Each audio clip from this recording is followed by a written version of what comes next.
Yeah, he's got like woods and freaking bugs and stuff going I on. swear I heard it earlier and now I can't. Yep, now I can.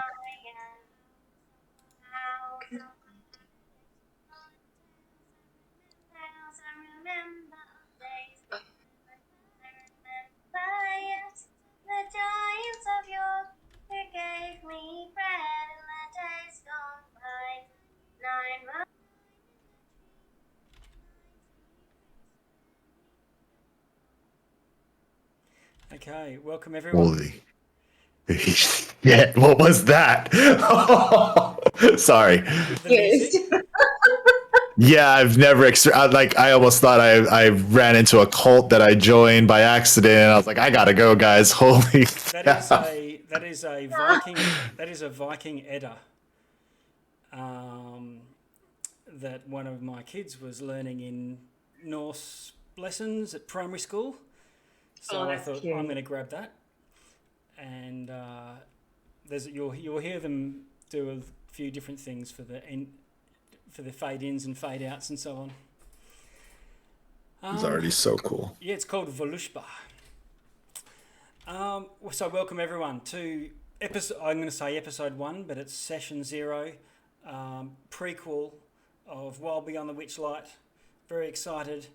We've got 5 players in today and one that couldn't make it, but because this is session 0, we're dialing it right back and starting at level 0 characters. And so what I'll do is we'll step through each of you and you can just tell us a bit about your character. And when I say your level 0 character, don't worry about what you intend to be when you grow up. It's just you can describe yourself now. And so how about we'll just go, I'm looking at Discord and going along the line. Anthony, do you want to describe yourself or your PC for tonight? All right, so I'm going to be playing Ephrael, or Effie for short. He is an Eladrin. He's actually very young for an Eladrin, considering everything. He is 12 years old. Um, you said level 0 stuff, so I really don't know where to go from There's here. not you're Little right. Effie is There's not yeah, much you can do, it's is there? really nothing. Yeah, Little Effie is a brat as all you could speak. He is a little red-haired runt of the crew who runs around with twigs in his hair and often gets lost because he suffers from possibly the worst memory loss of everyone. And we can see him there on the bottom of the screen. You're all sort of traipsing through the woods here on a path. And so with that, Claudia, would you like to describe your character for us? So Bryony is 11 years old and she is just starting out at a finishing school for distinguished ladies of the night. It's like kind of like a geisha. So she's going to be going. So she's just started her education of like music, dance, politics, and all Yeah. that. So just like first. Okay. And I didn't catch race. Did you say half elf? Half elf. Half elf. Okay. And for the purposes of this, just to maintain a bit of continuity, we just assume that races mature at the same rate, but then once they reach maturity, they then age at either 1,000 years, 500 years, 90 years, 40 goblins, or whatever it happens to be. That way you can go through your childhood together rather than not meet, you're a 100-year-old elf and 8 years later you're a 108-year-old elf and it doesn't make sense. Yeah, I did double check with the half elf age conversions to humans, and it's pretty much the same until they get to 20. Okay. And then they start to slow down. Right. Okay. David.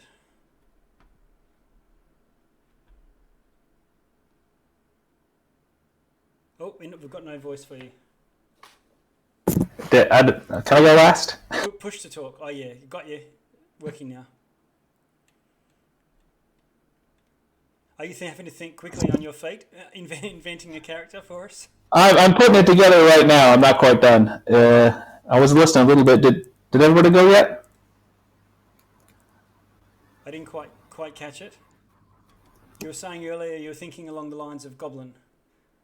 Yeah, I'm working on a goblin here. He's named Ungo. I have a goblin concept I made for an Adventurers League game a while ago. I think I'm just going to port it over here. Okay. So Ungo is a goblin. His goblin sort of, I don't know, tribe, I'm not sure what the right word for the group of goblins is, was wiped out by some elves, like some wood elves when he was a baby, and he was adopted by the elves. So he's been raised by elves. And so he's going to be a ranger. He worships an elven god. He wants to be like elves, and he's afraid that other people are going to think he's just a normal evil goblin. So he always tries to be elfish, but he's a goblin. So what can he do? Sorry. I've got images of Gollum who wants to be Aragorn. Yeah. Oh my. Sorry, this is how these things start. I'll dial that back. Now we don't have Bloom with us, although we'll assume that she's part of the. I'm not sure how old he is. I don't know, like 8 or something. Yeah. They probably age about 2/3 of a human. And Jason. Yeah, so Arias is a variant SMR. He's the eldest of 3 siblings. He's got 2 younger sisters. Father's away often on merchant vessels, and so it kind of gives him the opportunity of being the, not man of the house or anything like that, but it kind of gives him like this this idea of like kind of taking lead and kind of making sure his younger sisters are okay and anything his mom needs is all right as well. His mom is a devout worshiper of the church, and in turn makes Arias do like chores around the temple and kind of things for the leaders of the church as well. Kind of like their little go-to. He's not necessarily the biggest fan of that. Kind of getting behind the scenes of how the leaders really are. But yeah, for the most part, that's him. That's Arias. Okay. And I think we also have, but also not here tonight,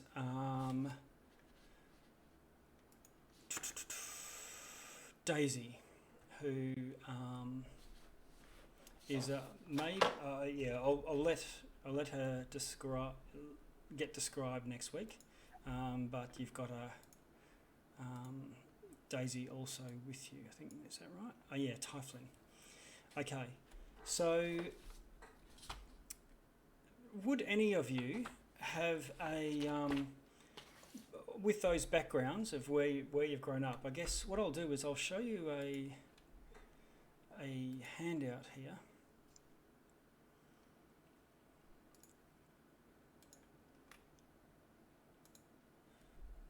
You should see. Okay, I made a level 1 character in your D&D Beyond campaign. Ah, great. I've just put a token in there too. Now you should see the picture of the peaceful realm of Lucienne show up. Is that coming up for you? Yeah. Yeah. Yes. Okay. And you've all heard of the Witchlight Carnival. Like all carnivals, it travels from place to place, entertaining and amazing the locals for a time before moving on.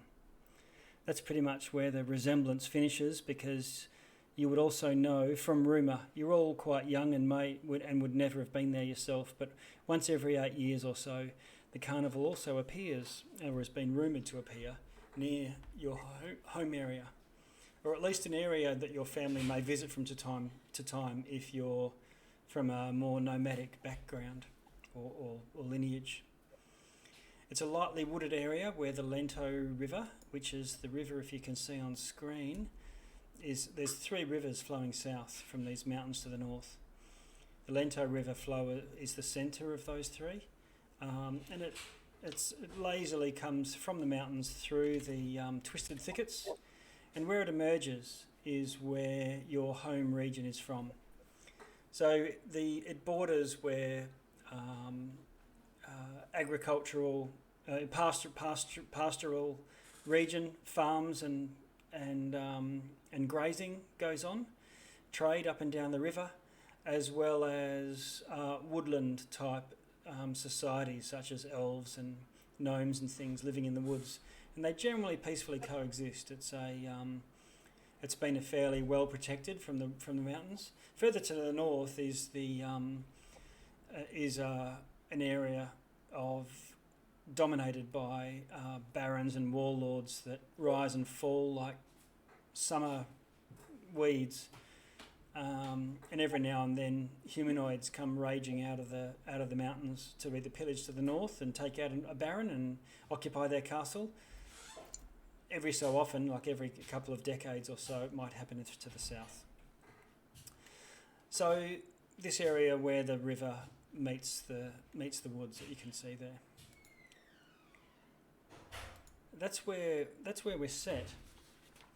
And I'm just wondering whether any of your characters would have occasion to have a mentor. There is an elder hermit that lives on the edge of the woods that you may go and visit from time to time. He's known as a bit of a witch or a warlock or dirty wizard in Borat terminology, but would any of you do you think would have befriended him based on your own backgrounds? Possibly. Yeah, so I think I don't think it would have been so much as a friend, but Effie probably is the kind of person that would have wandered into his domain. Yep. By accident, often, if not frequently. Yeah. Okay. So that makes sense, and you all would know of this hermit, but Efferil or Effie's goes there quite frequently, and is not so much a mentor, but someone that you can go to when you're wanting to go and get away. While I'm here, I've got a new token for you.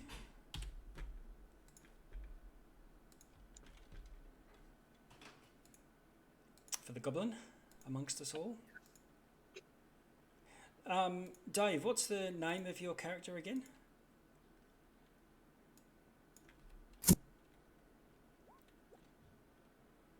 I've just got PC name on your token at the moment. Or you could put it in chat and I'll cut and paste it. Put it in Roll20. Ah, great. It's like a great name. Excellent. Ungo? Very good. Ungo. There it Ungo? is. Ungo the Magnificent. Stop. Ungo, yeah. All right. When I created That's these strong, tokens, I created them because they were children to be slightly smaller. So there's a bit of white clear space around them all. So we just have to assume that Ungo's size small as well. Even though he's a slightly oversized token, but it's what I'm doing at short notice. Okay.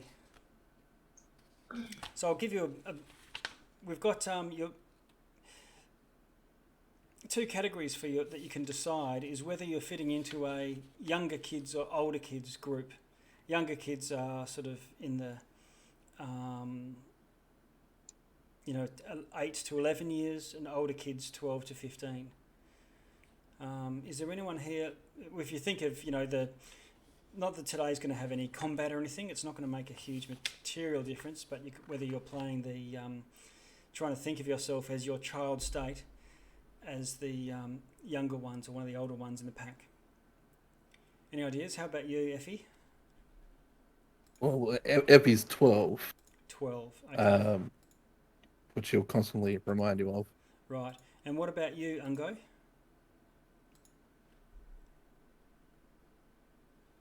Push to talk. We're missing you, I think. Sorry, I'm not used to a push to talk, but it's windy outside, so I tried to turn it on. Yeah, no worries. I'm not sure I understood the question. What were you asking? Are Are you quite a young? Are you in the? How old are you in human terms? 8? Did you say? I don't know. Maybe 10.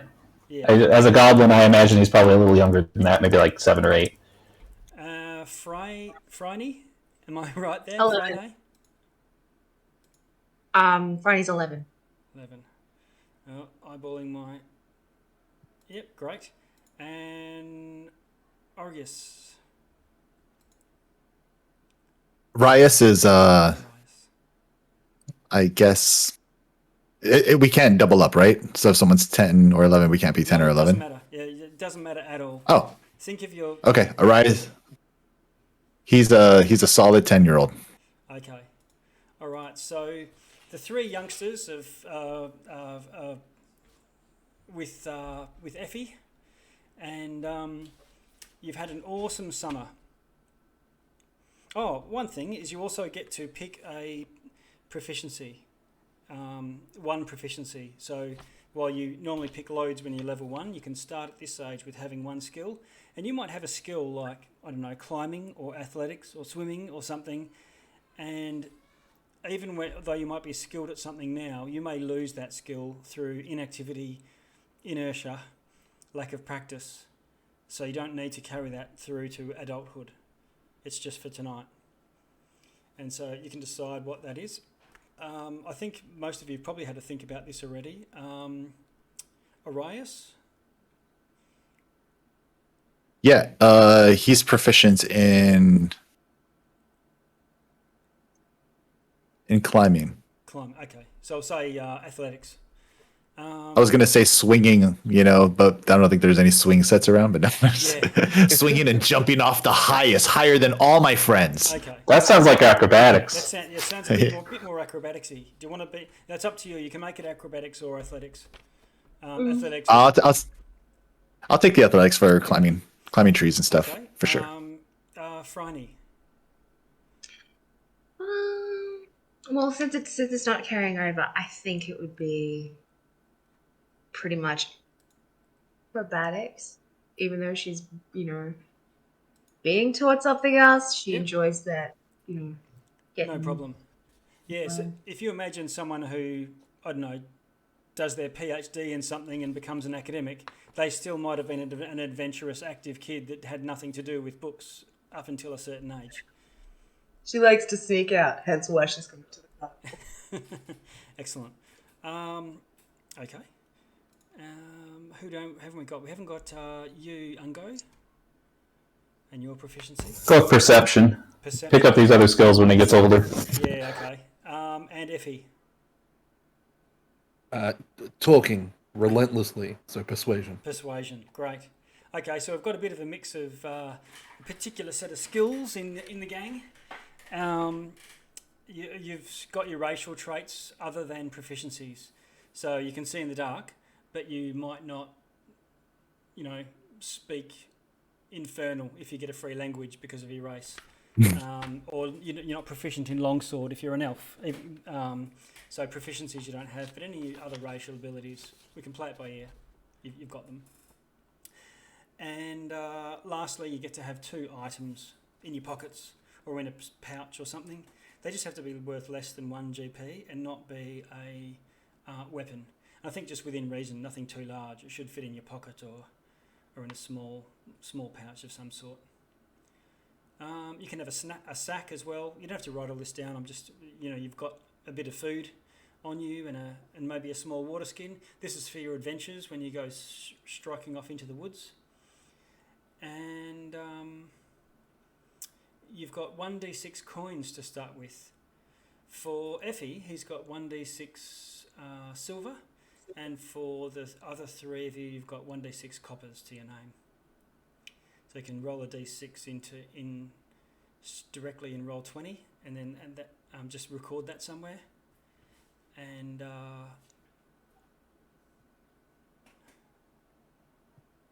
yep. And apart from that, you can also have a trinket. It can be anything that you can come up with. And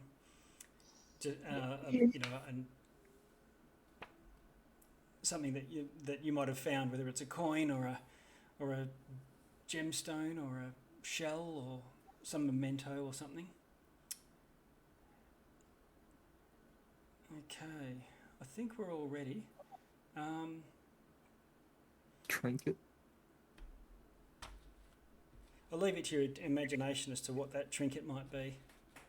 Just often you find kids of collecting random stuff that's of interest to them, but maybe not to anyone else. So this summer feels like a long interrupted dream.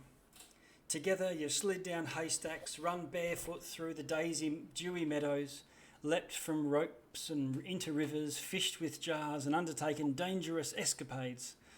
Your kids united by a single thrilling secret. Juniper. Juniper, the orphaned owlbear cublet. And this owlbear you've found, lost in the woods.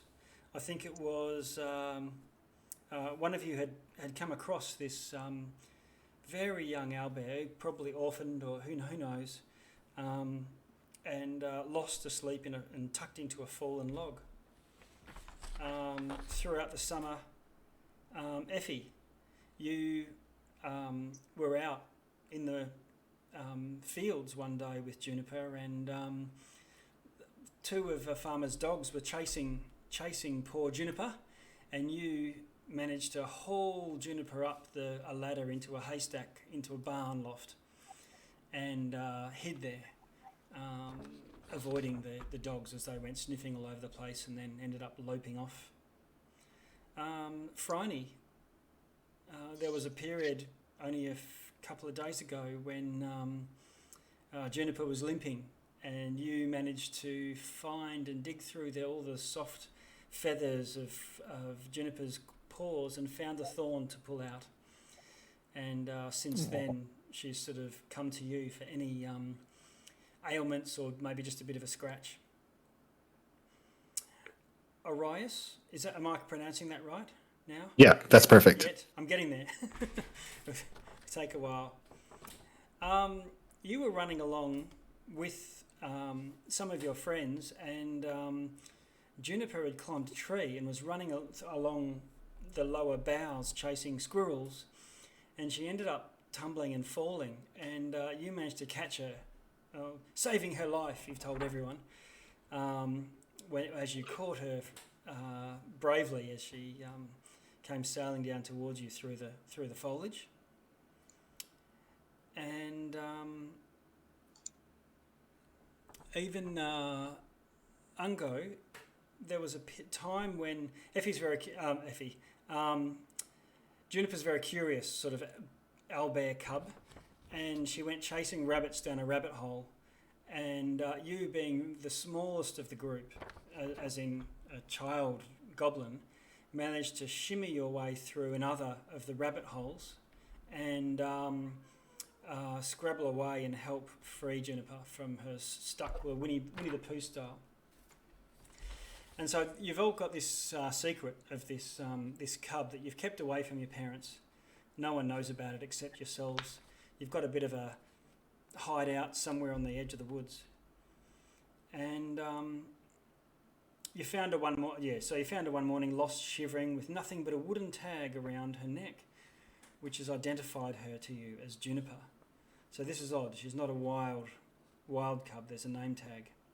You did look for her owner, though I guess not for too long, as you might imagine, and then fully adopted her into your gang. You've cared for her, promised to care for her, kept the secret. She's probably the tie that's bound you together as a shared secret. And you'll never ever, of course, let her come to harm.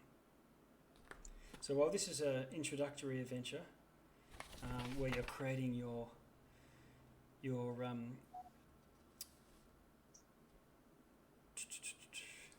kids, let's see. You're on this day. Let's see. I'm gonna move you all for the time being. Copy. I'm just going to change maps for a moment.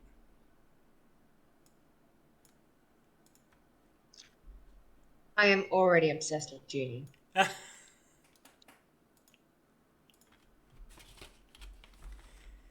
Okay, so you should see. How are we going there? Can you see the map resolving here? Yeah. Yes. See a cabin? You see a cabin, and you should see some enormous pumpkins. This is the famous pumpkin patch. Pumpkin. I'm going to find you a handout.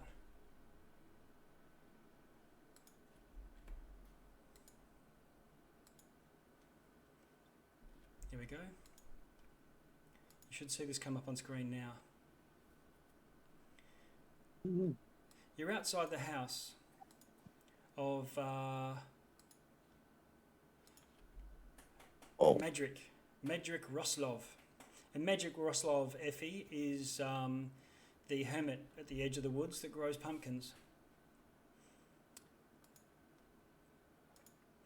And you go to, let me see here. And at this fine day, you're feeling so good as you meet up and head out to Medric's house. Everyone can start with inspiration. You're feeling particularly up today. An attack roll, saving throw, or an ability check. You can, before you roll it, say you're going to spend it and have advantage spending that inspiration. Okay.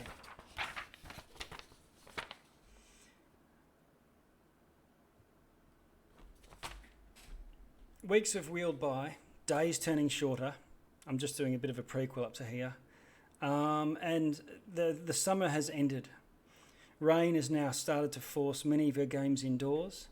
Just when the leaves begin to turn blue, as I described before, the Witchlight Carnival you hear has visited your town, offering the final breath of summer.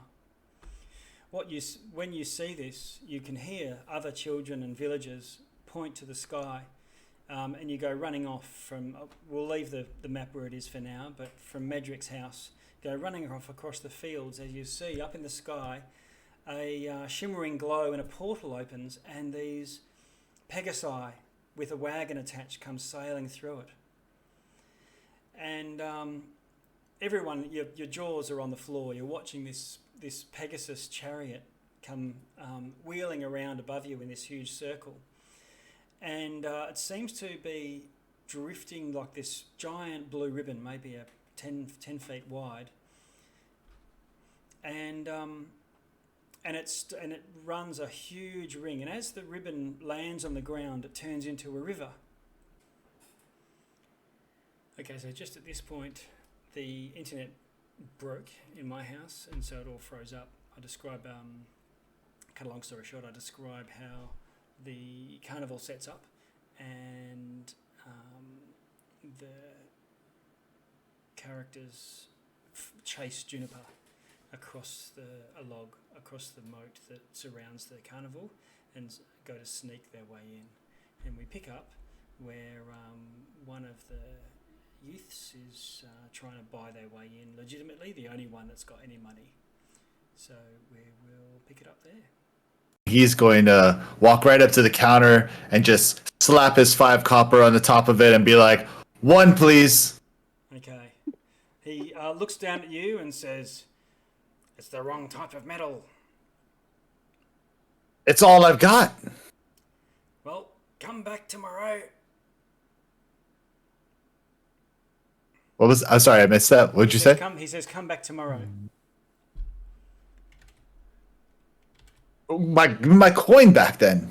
Okay, he gives you back your coins. He says, unless... Let's see. I can't come tomorrow. My mom has me going down to the... It has to be today. I only have permission to come today. Mom's got me cleaning the organ in the temple. Little chimney sweeper you.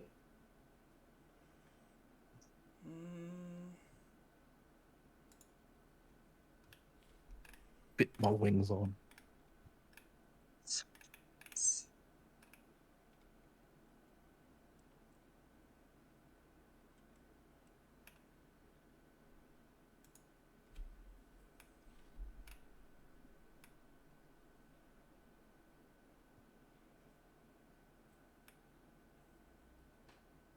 Here we are.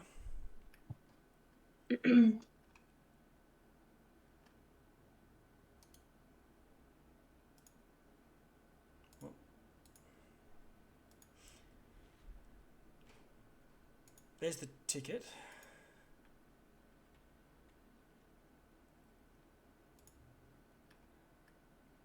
And he says,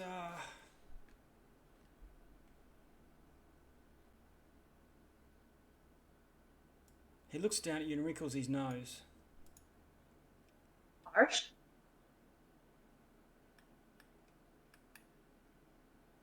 He says, And I give like if you don't have the biggest smile of just like, yeah, it's the carnival. can you roll a persuasion for me?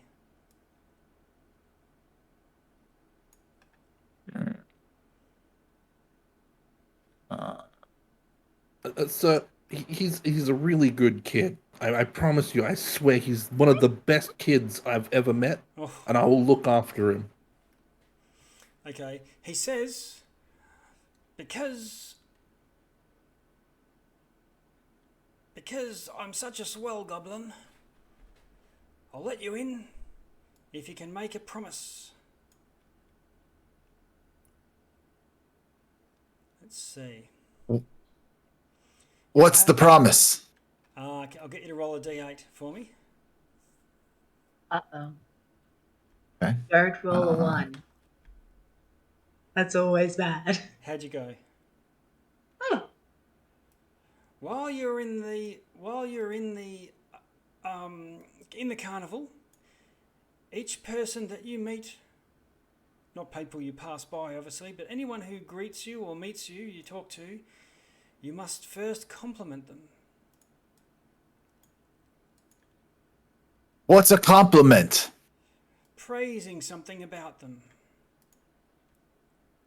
Like if they have nice shoes. Find something good to say about them. Yes, maybe their teeth are straight. Who knows? Well, what if... okay. Be nice. Oh, okay. And he says, okay. And he reaches out his hand to shake. He's got a wand in the other hand. I noticed the one. Yep. I look at Effie. Okay. That's Arias, isn't it? It's over there. You shake hand and you feel some sort of bit of a tingle, and he gives you some wings and a ticket. Just 1 second. One last thing. If these wings... Can I have 2 more? 1 per person. Very well. I put my wings on. You And I try just... Give you a high five. Okay, so the 2 of you are in. Phryne and Ungo. You're watching. Well, I'm gonna do what they did, because like I don't know what's happened. All I saw is that Effie got the wings, so did Rias. So I'm just gonna go over there, and I rolled a 5. How much is that in coin? That's 5 copper for you. Okay, Your life savings. my But, life savings. Phryne, you're about to break cover from these trees when you and Ungo, because you're watching the others try to find their way in. Yeah. You're sticking to the shadows as close to the carnival as you dare. Colourful stalls are lining a thoroughfare of trampled grass. Carnival guests milling around, laughing. Stall holders cry out their games, and you can hear different games being offered. Won a ticket for... We'll come into it. It's blending a bit together. You spot that the carnival guests have got their butterfly wings of cloth on their backs. This giant 6-legged black panther with barbed tentacles sprouting from its shoulders sort of stalks past. But instead of just tentacles, the tentacles are curved around, framing butterfly wings, and the wings made of cloth as it moves its tentacles and sort of moves them backwards and forwards as if it's got wings. But it's looking backwards and forwards and being followed by a tiny black displacer beast cub. There's pixies riding giant snails amongst the crowd, and a bugbear wearing a belt of matted hair grumpily patrolling the area. He looks like he's keeping out an eye for troublemakers, an eye out. And it's at that point that you spot Juniper, and you see her dash over to a caravan on the far side of the thoroughfare and hops up onto its windowsill. Orius and Effie are around at the entry booth at this stage. Effie waiting. Ungo, you see this as well, both you and Fryn. It's over in this direction. If you can see It's kind of like she's torn at the moment because she knows she's not supposed to be in there, but she sees Juniper, so it's like... Is there a physical barrier between us and her? Like, is there a fence? No. No, you cross that going across the log. So there's a ticket booth, but no, like, wall. No wall. The ticket booth, there might be a thin line or something like at some fairs. They just have rings of booths, but you could sort of squeeze between them.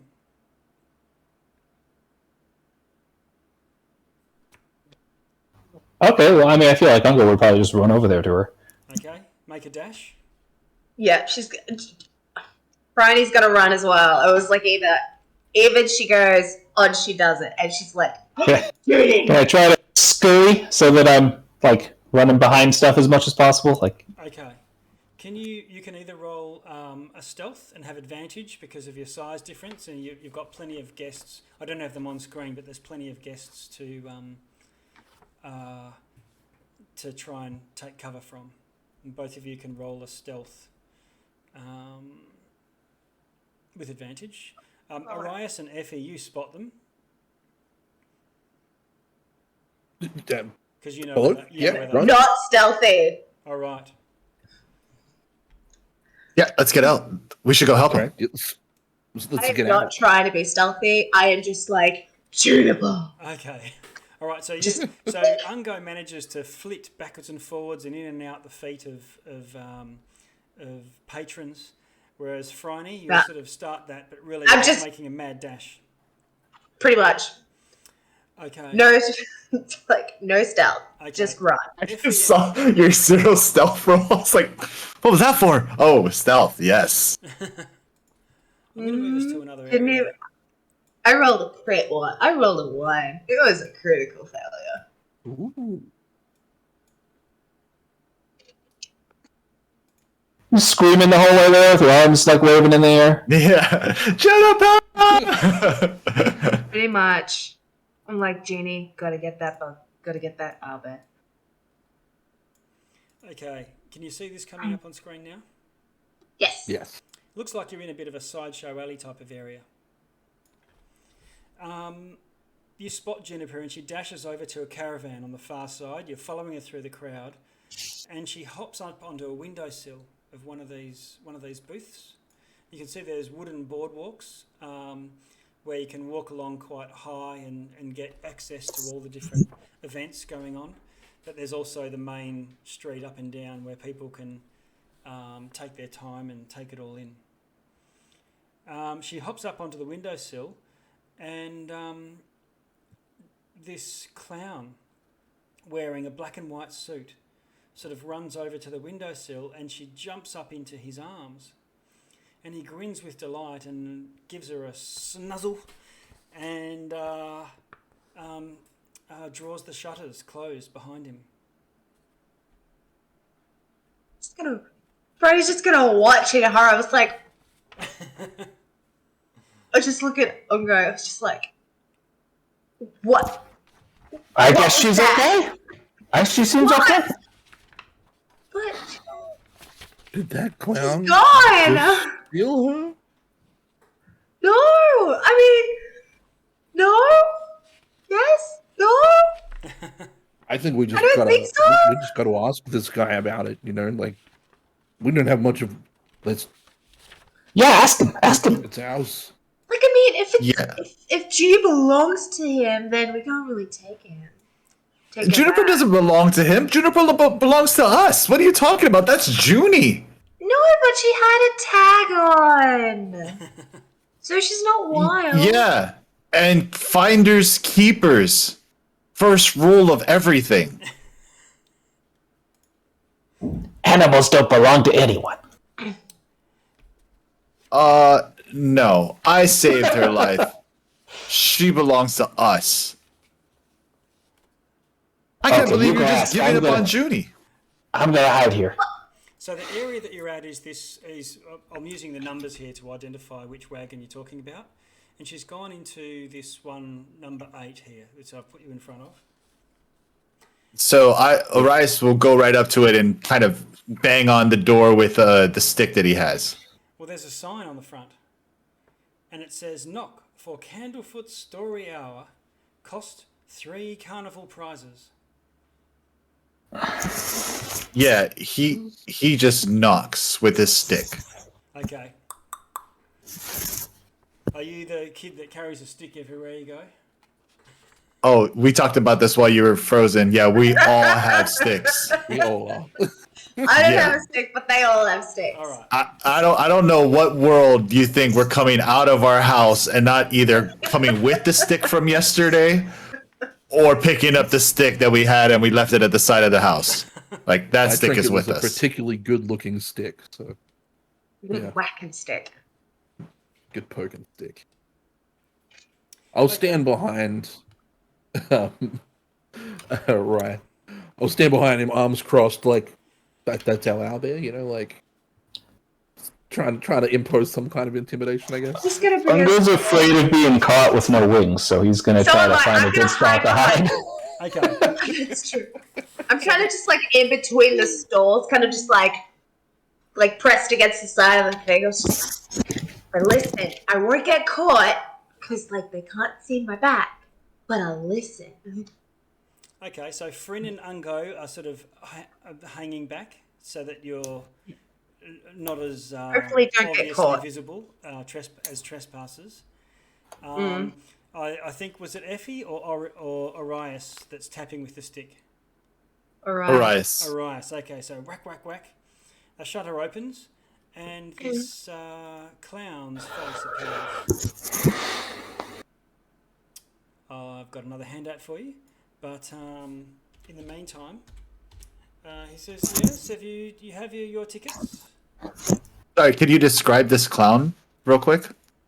I'll do better than that. I'll show him to you. God, it's so terrifying. no. It's going to be terrifying, isn't it? I know. Oh, it's nowhere near as terrifying as I thought it was going to be. Dressed completely in black depressing. and white, oddly. Usually they're very Oh, it's colourful. black. Yeah. And he's got the sort of sunken eyes, and he's fairly slightly built. But Like a Pennywise in black and white. yeah, but it slides open, and as soon as he opens his mouth, this, why hello, how do you do? And this voice for radio comes out of his chest. I'm doing well, not too well, but before I start with why I'm here, that is a wonderful hat. And I look at Effie kind of like, It's the best That- hat, in fact. is what we call a compliment. I just learned that back there. Well, thank you. I've had it for many years now, and it's served me well. No, that's great. So now that we've got that out of the way, you have something that's ours. I do. Yeah. Tell him, Effie.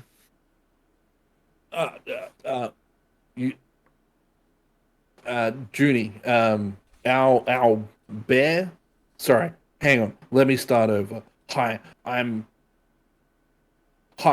you have our bear. That's right. That's ours. Oh, I see. You're talking about Juniper? How many other owl bears are back there? Yeah, our owl bear Junie. And you can That's hear- our owl bear. You can hear Juniper's voice on the inside, probably down at his feet. And he sort of looks around and says, let's have a look.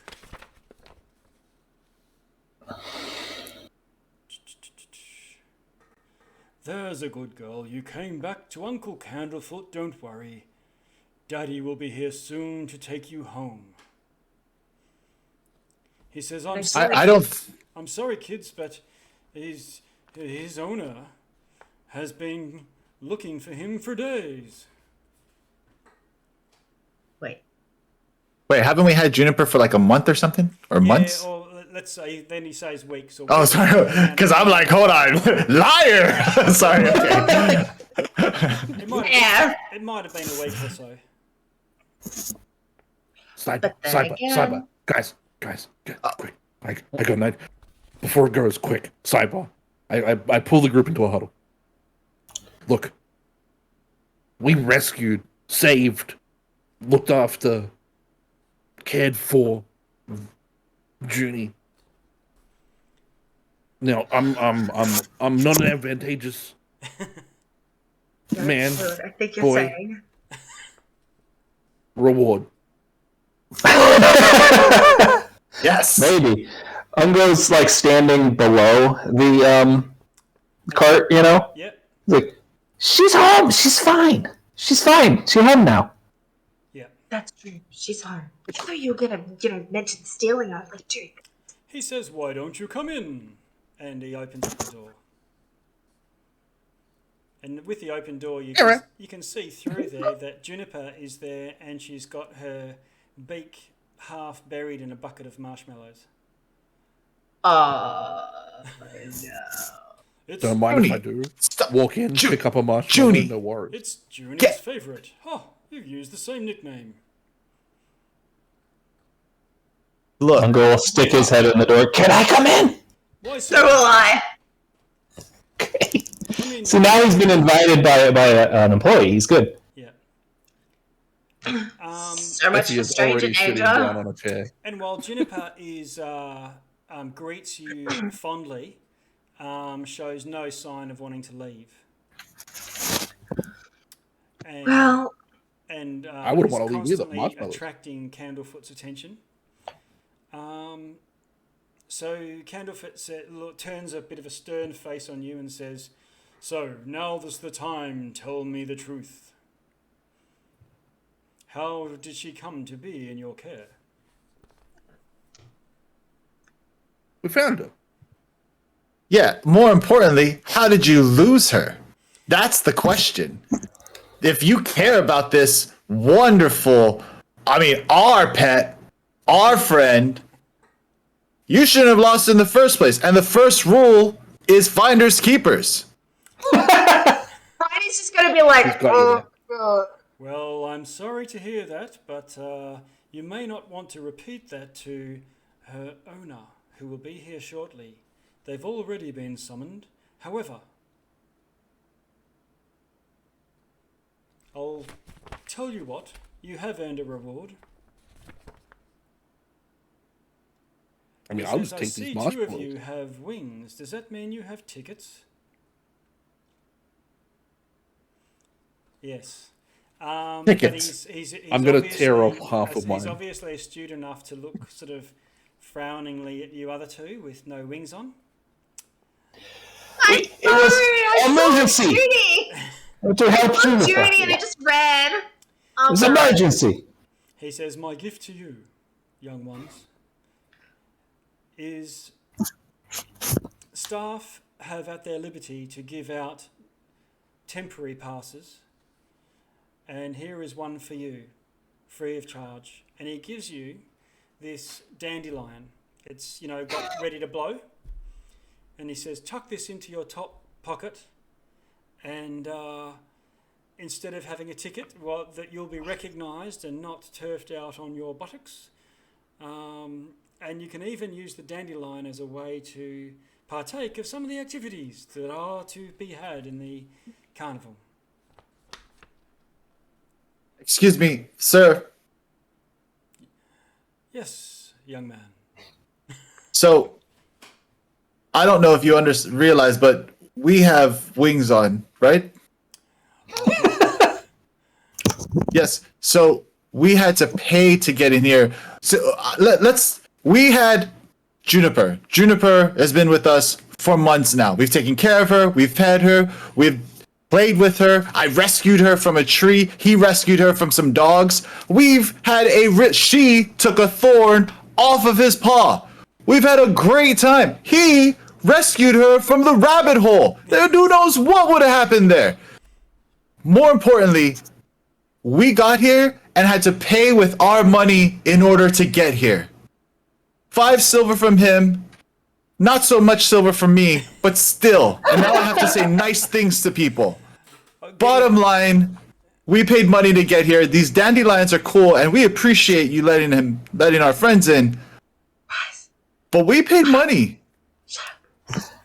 Can you do a persuasion? You can have advantage. What is he persuading him of? These marshmallows fishing. A reward for those He's fishing two. for something. Because he didn't get a dandelion. How are we doing? 21. I don't know. Yeah. nice. Yeah, it's with advantage, so that's a 21. Okay. He says it would normally be 3. You would have to win 3 carnival prizes to win my prize, but I'll give this to you. He says, gather round, children. Take a seat. Already sitting. Okay. Okay, there's cushions. Sure. Cushion. Sounds good. And you'll recall that that, genie. that he normally only opens his door at the cost of 3 carnival prizes, and then you get one of his stories. It looks like he's about to tell you a story. For that. Long ago, there lived a nasty old woman named Baba Yaga. She made her home in the swamps inside a hut that trotted about on chicken wings. When she needed to travel far, she took to the air in a giant stone mortar, which she steered with a giant stone pestle. She was horrid, cruel, her magic so powerful that the morning, the day, and the night answered her call. Baba Yaga had 3 wicked daughters, each crueler than the last. She gave the eldest daughter the power over the past, so she could sow regret in the hearts of mortals. To her youngest she gave the power of the future, so she could foretell tragedy. And to her middle daughter she gave the present, so she could trick people who were too caught up in themselves. But Baba Yaga had a 4th daughter, born not of her blood, but as beautiful as the night.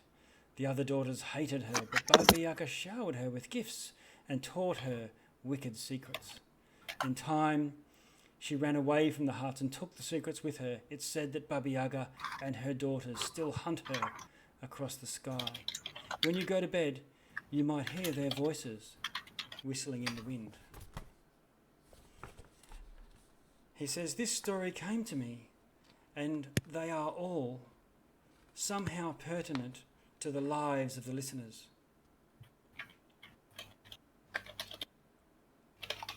I'm clearly the beautiful one. Off in the night. Who can? I don't know. I can't interpret them. That's for you. I'm just shocked on the beautiful one. That's all I'm saying. And he says, so I suggest for now, you, Juniper seems to be quite happy to go along with you. Take some time, do some activities along the fairgrounds, and have a good night. But Juniper will need to be returned to her proper owner. I just look pointedly at Rice. I'm like, she goes back home. Okay. So Juniper does get up and looks back at him a couple of times, and he seems to, with his blessing, I guess, or with his urging, allows Juniper to go out with you. And if you're heading back out onto the street, you've got, Juniper with you. Can I swipe the basket of marshmallows? You can do a sleight of hand. Yay. Ooh. You have an 8. Okay. Yeah, 8 plus 8, 16, right? Good. Yeah. Isn't that how it works? These are free, right? Yeah, I'm just gonna take them with me. And no, he says, 1. But they're for Judy. Oh. Oh, this I've seen goes. how she loves them. Like, just want to make sure she's chill, Refrigerating. you know? Yeah, make sure they're not poison. Okay, so you all score a marshmallow out of it. You get out of his attempted theft. But he seems to be, quite forgiving, given that you've just found the lost cub. Mr. Candlefoot, sir, when Junie's owner gets back, please remind him about Effie's 5 silver. Please. It was my life savings. I literally have nothing left. Well, it is Stop. money well spent. I will die. Money well spent. Look, I don't think you understand. As a You got a 10-year-old, carnival 5 ticket. silver? 5 silver's like, So many lollies. You've got no how many sticks could we buy with that? A whole forest. Infinity. Infinity one sticks. tree. As you come out onto the street, an iridescent peacock is strutting past and it turns to you and shakes its incredibly impressive tail feathers, and then continues to strut on down the street. I think that's I colorful. just hit puberty. Yeah. From a peacock? I know my parents are like that. Okay, so across the way, there's probably 3 calls out that you can hear from callers. Number 6. Roll up and spin the wheel of magic. Your journey to the strange and arcane arts starts right here. And just to the south, number 1. There's someone else calling out. Doing a bit of shuffling here. I've printed. Win a prize. Pulverize the beholder's eyes before you're mesmerized. Bash a beholder. Everyone roll up. What do you want to do? I'm gonna take my tickets. I'm gonna start tearing them off. I'm gonna keep 3 for myself. So And it's then I'm like gonna hand out the rest to you guys and be like, hey, like, we're gonna play some games. Okay. well, we got some too with our dandelions, right? Yeah, but we don't know how these work yet, so we're probably gonna have to Okay. ask the guy. at I'm the assuming they're gonna last a lot longer. So let's blow through my tickets and then you guys can share me. You know what I'm saying? Yeah. So Like, there was trust what me, there's I'm the oldest. Okay, sure, whatever. There was a magic one, and then Yeah. what was the other one? Something about a beholder? Whack a beholder, it's called. Yeah, it's like whack-a-mole, but with a bone. Ungo wants to do that. So I've handed out half of your tickets, Effie, to Phryne and Ungo, and you can see the green dots. So you can actually change that yourself. You can actually test it out by clicking on your token and picking the circle that shows up at the very bottom. And that's a way that you can put tokens like asleep or dazed or strong or flying or use the coloured dots. And if when you hover over the circle, you then type a number without actually clicking on it, it puts it on and it puts the number there as well. We can use it for things like levels of exhaustion or, stuff like that. Days of food, Cool. whatever. So you can see Aureus should have 8. Yeah, I pass out 2. Oh, okay. So in that case, we can Ungo Everyone's and got 4. Phryne, if you up yours to 4, just hover over the green dot and type 4, and you should be able to change it. Just as a way of practicing with your tokens, you'll get better at this as we. Yeah, that's cool. That's worked for Ungo.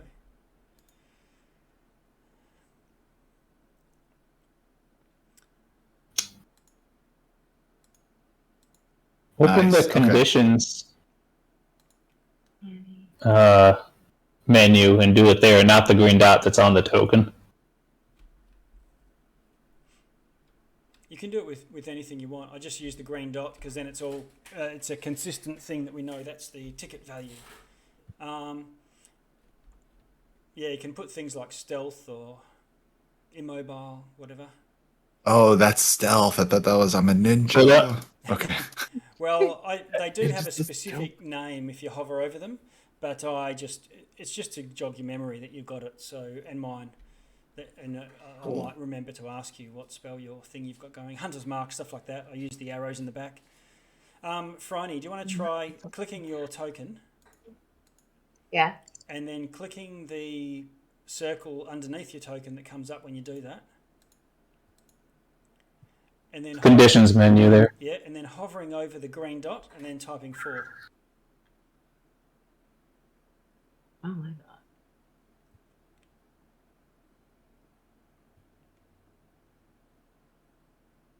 Like I'm in token settings, but that's probably not what you mean. No, not The other circle, not the gear. Not the The circle. dog, but like one the directly weird below white and off dot. to one side.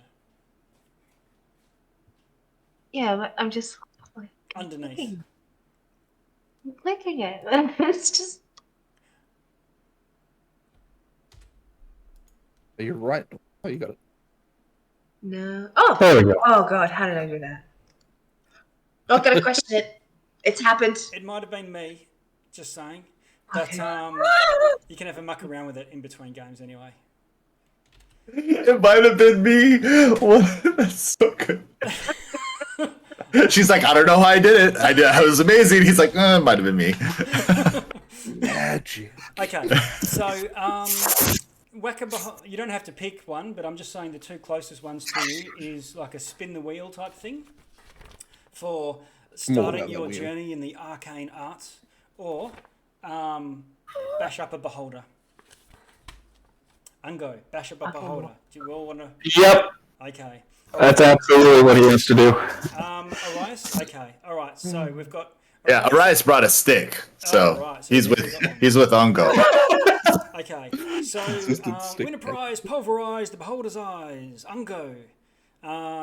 You've turned up. You hold out your ticket, and he takes it. And you are handed this cushioned wooden mallet, two-handed. And you can see that there's a I hope it's beholder. not a heavy weapon. I can't use that. I'm small. Sorry. I hope it's not a heavy weapon. I can't use those. I'm small. Yeah, it's pretty light. Not quite heavy. Well done. It's aimed at the lowest common denominator, and you're slightly above that. Okay. The beholder that is before you is about 8 feet across, but on close inspection you can see it's made of wood, and there are holes in it, 8 holes, and you see as that eyes poke up out of it. And what you need to do is whack these things and be good enough to keep whacking them. But if you're not quick enough, the eye comes out and shoots like some sort of magical effect towards you, which might make it harder. Well, I'm pretty quick. Let's see what happens. Okay, so you get your beholder mallet. You get there. You're holding it in 2 hands, getting ready to thump, and you need to do a DC 11 strength check. Strength. I'm not. That's not going to be good. I think everyone should have around the sort of 8 to 12. All right, 19 minus 1, so boom, you smash the first eye that comes up and whack it into next week. But the thing keeps popping and you see another one pop up. Can you try another one? Keep strength again. Yeah. 15, you whack the next one. And He's excited. Bongo. you're going into a frenzy. You're going into a berserker rage. I think this is the class for you in the future. One more roll. A goblin barbarian, yes. Yes. Smash! Smash! Ooh, and you pass Get the him! third one as well. So bam, bam, bam. Each time. Okay, so this beholder has no time to get even one eye up and shooting at you, And the person Nasty in the counter is amazed. Everyone, gather around. The little fella has done it. And people are, yay. And he reaches down and says, these are the gloves of a giant. Your prize. And he hands them over to you. Oh, thank you. And you've got these enormous gloves. They're probably 2 feet across. 2 feet across, as big as I am. Yeah. He says, go on, try them on. Can I put it on my head? Like, Yeah. You put it on your head. It suddenly feels tight. And you fall over. I help Ongo get up and, wrestle it off of him. Okay, it feels as if the glove suddenly got tight around your head. Arias, just pull it off. the glove did not change size. Ah. Ungo, you got it off your head? Yeah. What do you want to do? So did I get small again? Sorry? Did I get small again? After I took it off my head? Yeah, you got it off. And your Okay. head is normal sized. Alright, let me try putting them on my hands then. Okay. You put your hands and you feel your hands grow to be enormous. And like you have the giant hands that you see at the Football game hands? sports things. Yeah. Yeah, that's right. Like the finger. That's great. But you can actually move your fingers, and you've got these giant hands. You could be awesome at doing pop and lock breakdancing or whatever you want to do. Is the rest of me the same size? It's just huge hands? Yes. Okay. You could wave Biggest in hugs aircraft. Uh-huh. And that's the effect of this magic. Why? That's the effect of this magic item. Alright. And Oh, yes, look! it's a new magic item in this game called Giant's Gloves. I can hide behind my hands. Yes, you can. You can be a professional applause person. My God. Imagine the high fives, man. I'm gonna. Go! I'm gonna switch up to you, Phryne. Let's see. Wheel of Magic. While that's all happening, roll up, spin the wheel of magic. Your journey to the streams and the arcane nuts is right here. Ungo, can you change your 4 down to a 3? 1 less ticket. Phryne, here's your chance. Try and change that to a 3 as well. They punch yours. Let's see. The contestant must spin a wooden wheel divided into 8 coloured segments, each labelled with a different school of magic. Ooh. It spins with a satisfying clickety-clack each time, and as it spins, the contestant must choose the segment that it's going to land on. To try and stop the wheel with the powers of their own precognition. The wheel stopping on that segment. Now. What colours are the segments? So I'll get you, Phryne, to roll a wisdom check, please.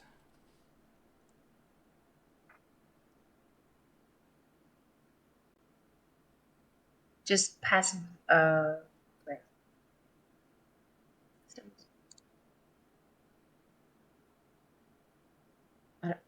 Oh, natural 20. Okay, so... First one in the game. Nice. Yes.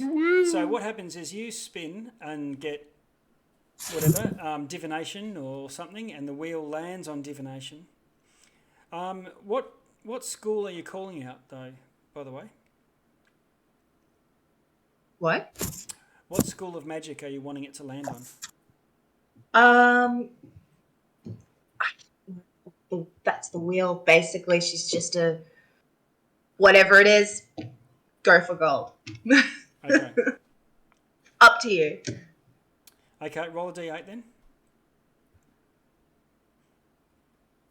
This is rolling for what it actually lands on, and that's what you called out.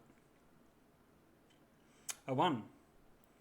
Okay, so it lands on the School of Abjuration, and you feel some magic overcome you, and you can now cast the Resistance cantrip at will for an hour. Whoa. Resistance? Yep. All right. That's Phryne has the resistance cantrip, and that's just because it landed on Abjuration, and that's what you got. But because you also passed your wisdom check in guessing it, you win a prize, and they hand you a wand. And they say, "This is a wand of whimsy." And I don't need wings. I got a wand. Yeah, you're level 0, and we're just dishing out the magic items like crazy. At 20. I'll come back to it. I'll just go back to. I'm gonna lose it. I know I'm gonna lose it. Arias, do you want to whack a beholder, or do you want to do a different thing? I think Ungo the Beholder Slayer has already done more than enough of the whack-a-mole. I'll head further down to 4. Okay. All right, you head down to 4, and this one I'm going to. It came. This is like someone talking mysteriously. It came from the unknowable. Its desires unpredictable. But what is it? What is its name? Do you know? And I'm going to give you a handout so you can see what it is. And there is a creature sitting on a cushion, slow-eyed, looking at you.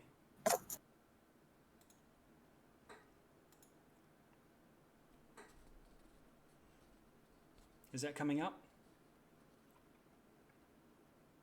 On roll 20? Yeah, on roll 20. I do not see it. Do you guys? No. The other ones did, though. Okay, that's all right. Just doing an all players, changing access. There you go. Yep. Whoa. So it's a bizarre creature. Looks like it's a bit of a hybrid of many things. What is this thing?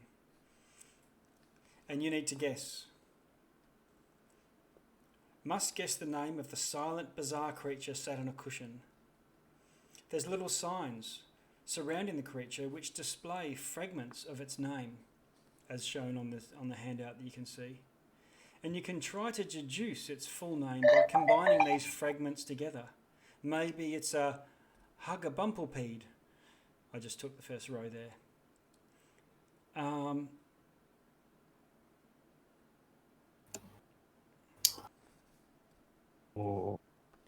Okay, and they take your ticket.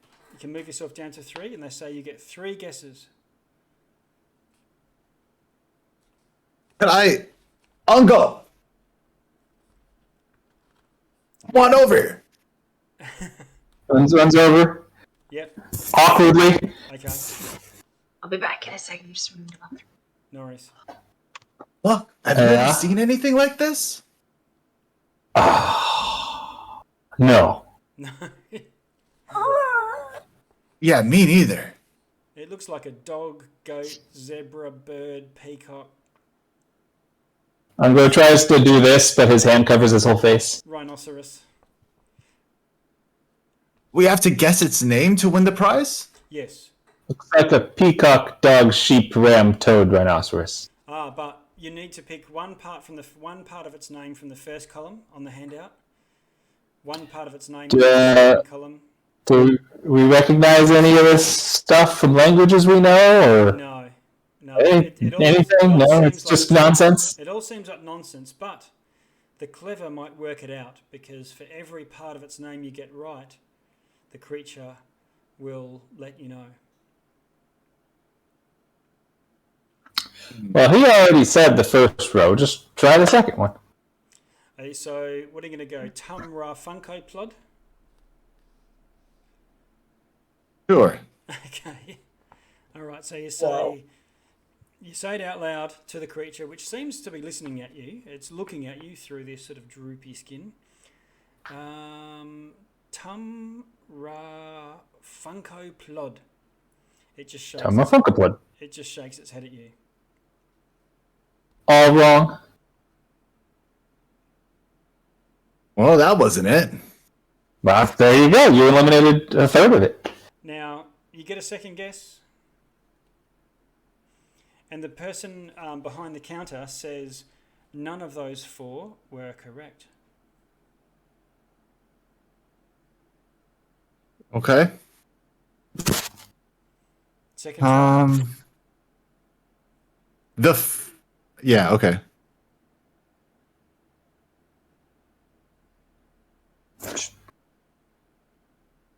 Man, I wish Effie was here. Just He's the smart one. Try the last one. Well,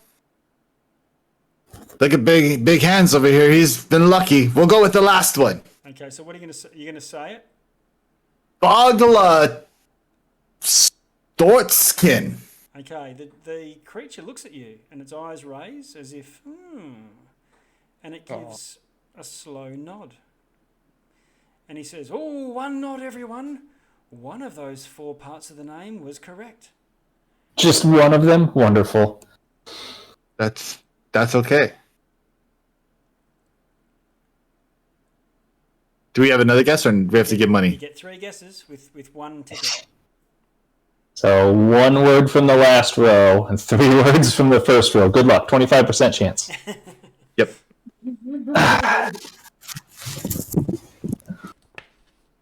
We're going to go...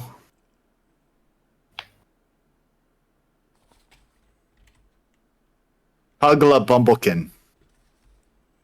Or Hugla Bumble... No, sorry. Hug... Ga... Stots... Yeah. Ped. Peed. Hugga Stortsped? Peed? Hugga Stortspeed. Hugger Storts paid. Yeah. He nods twice. Oh. Yeah, so we know it's not Storts. No, actually, we don't know that. It's not Storts. Okay. You know it's not Storts. Great game. This is Let's start marching off to the next to go find. Do any of your friends wish to use a ticket and try to finish this off? I'll do it. Okay. Okay. Not nearby. I would, but I'm not nearby. Bogga Bumblepeed. It nods once, it nods twice, and nods a 4th time. We have a winner! Yeah! First try! Ungo! Nice one! The Magnificent. And he says, and your prize, sir? And he gets out this tiny pearl and gives it to you. Ungo gives it to Arias and says, I didn't help you very good. Just gives him that one. Okay. He told you the wrong thing to start. All right. Oh, thanks. That's yours. This is a pearl of eloquence. Eloquence?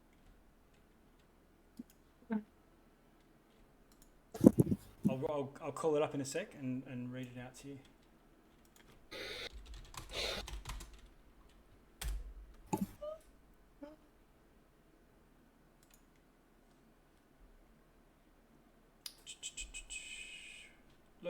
Loading. It's getting pretty hungry for resources.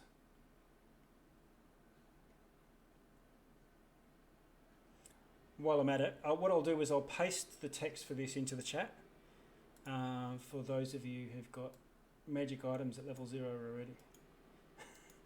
How did you guys change your icons on the bottom of Roll20? Speaking as at the bottom of the chat. Speaking as... No. The icons, the actual like picture. Oh, I just changed that. That's name. done on the homepage. Yeah. That's how I did it. That's right. Okay. Oh, that. In Roll20. I switched mine to the token he gave me by saying I'm speaking as Ungo. That's what I meant.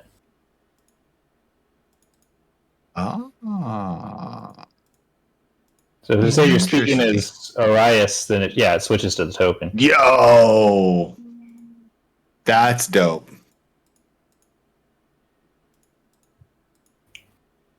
Okay, cool. Way cool.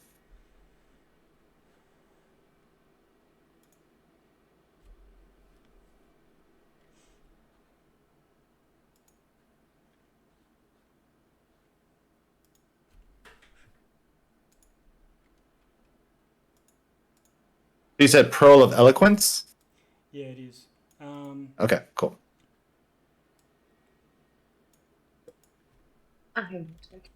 Okay, so Pearl of Eloquence.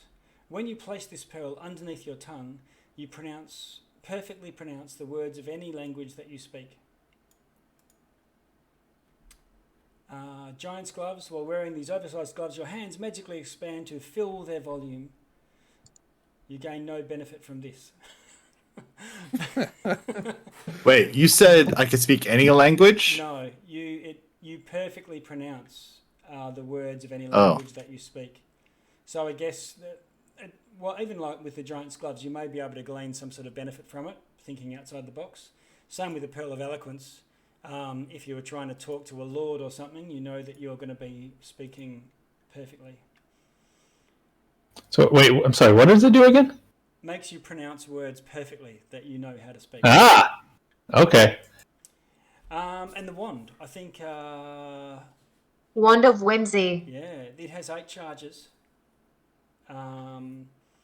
It regains 1d6 charges daily, as long as you don't use the last one. And while holding it, you can use an action to expend a charge, and either do change the hair colour of your hair or hairstyle of any creature you can see within 50 feet, cause a small cloud of butterflies to flutter from the tip of the wand, or conjure a brief tinkling melody. So nothing too serious. It is a wand of whimsy after all. Only things which are whimsical. Yeah. Okay.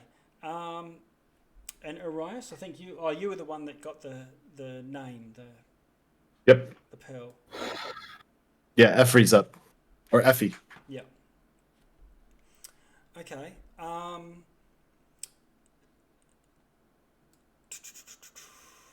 There any more of those wands? There's a No. couple of This things. was born. This was born. Yeah. Now that you're down to the south, there is a 2 other stalls you can hear. Test your skills with ink and pen and make yourself a pocket friend. Everyone's a winner. That's a good game. You can win that one. Yep. I think you have a good chance. I mean that's a promised win. I feel like I'm not challenging myself though. I am the oldest after all. If you want to wander over, You are the oldest. If you want to wander over to number 3, you can move yourselves there. Practice moving. You can drag and drop, but another thing you can do is if you use the arrow keys on your keyboard, it's a way that you can just measure 1, 2, 3, 4, 5, 6 when it actually matters and we're moving around dungeons and stuff. So what is number 3 then? What is this? What is this all about? Number 3 was the test your skills with ink and pen. Number 2.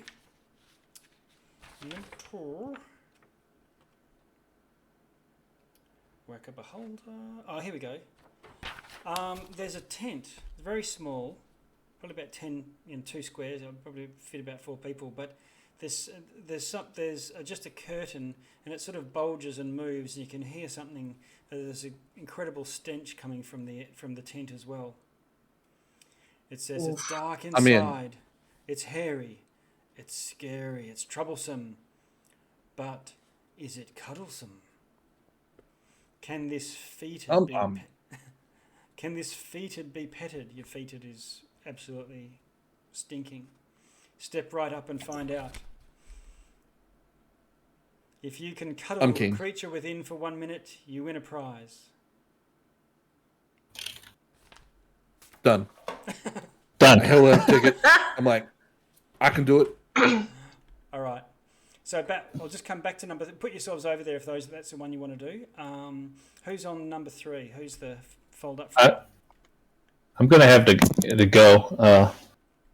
About out of time here. Oh yeah. Are we doing something after those games, or is this like the end, or how are we doing? No, we will eventually. We'll be leaving the carnival, and everyone will level up to level 1 and Okay. advance in age 8 years, and maybe describe at the start of next session, what happened in the last 8 or 16 years, depending on how much time we want to have passed. If everyone's about Okay. 10, you might want to start at 18, or mid-20s might be a good starting age as well. If you've got backstories and things that you've done in your early adulthood, with the clergy or the knights or the rogues guild or whatever the hell it is that you want to build. So that's the effective thing for next week. So yeah, Dave, if you need to sign out, that's All right. That's fine. I know you're only Yeah. we're only expecting you for an hour, so thank you for staying. All right, I gotta run some errands before this next game. All right, Okay, great to see you guys. Nice to meet you. I'll see you next time. see you next. See you week. Right next on. time. Bye. Later. Now that's going to throw all my cameras, but I might just not worry about that for now. I'd rather focus on you guys. So where were we? I think Arias, you were going to do this. Actually, before that, Oh, no, Effie was going into the smelling thing. if he's going to Yeah. the smelling thing, right? Yes, okay. I'll just really. Yeah, so you get your ticket punched, knock yourself down a ticket. Already have. Oh, Franny, I think you're on 0. What you should you? I had 3. I'm just trying 3. Shit, 3. Okay, there you to go. figure it So Effie, you I have get a no ticket idea. punched, go down to 2, and the person there blindfolds you and says, "Bravest of the brave, spend a minute in here," and he sort of pulls a curtain aside, but there's an inner curtain as well. So you sort of hold your hands out and go inside this.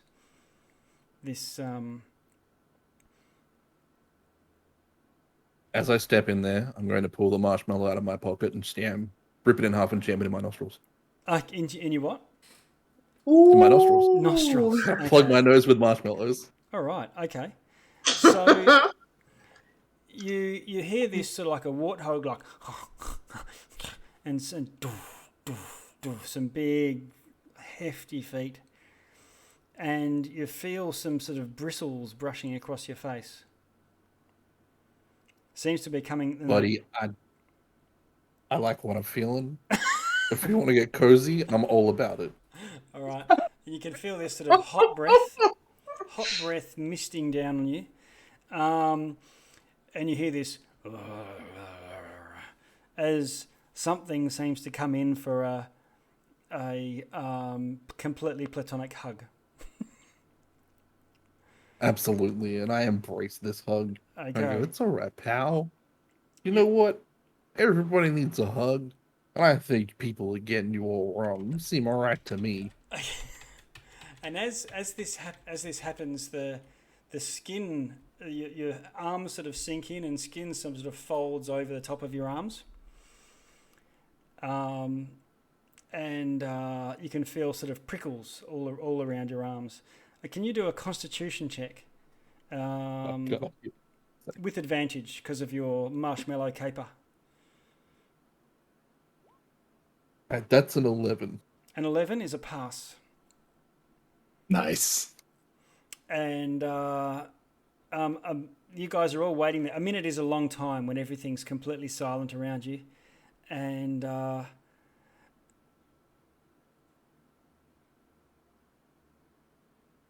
and as you come out, the minute goes past and you hear a bell go off, and which means the minute's up because it can seem like it's a lot quicker. And everyone gathers around you, other kids that are listening. They say, "Just tell us, what's it like? What's it like?" It was horrible, prickly, and felt awful. But you know what? I feel more complete, and then I'm gonna go real hard and shoot the marshmallows out of my nose. All right. And does he stink? Like, what does he smell like? Yeah, he smells like swamp water. You know the Yo! Oh my Oh, God. Stink! You need to go Oh! over there. Oh! I mean, You need a We have a winner. look. We have a winner, and he pulls out this I feel potion. like I'm losing. It's at that point you see Ungo go into a tent across the way.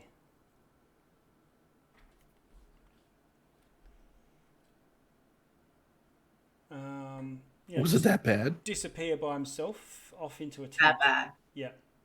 The potion for you is a potion of bubble breath. Now, after you drink this, every time you exhale, bubbles all come bursting out, floating off for an hour.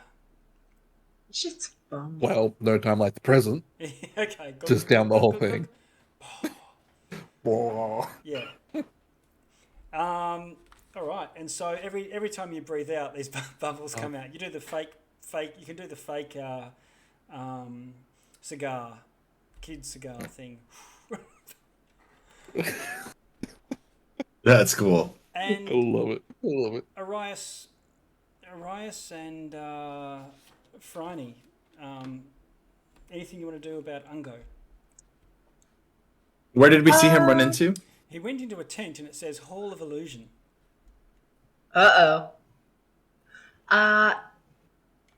Yes. I'm going to go in for Go and have a look. Amen. Yeah. Okay.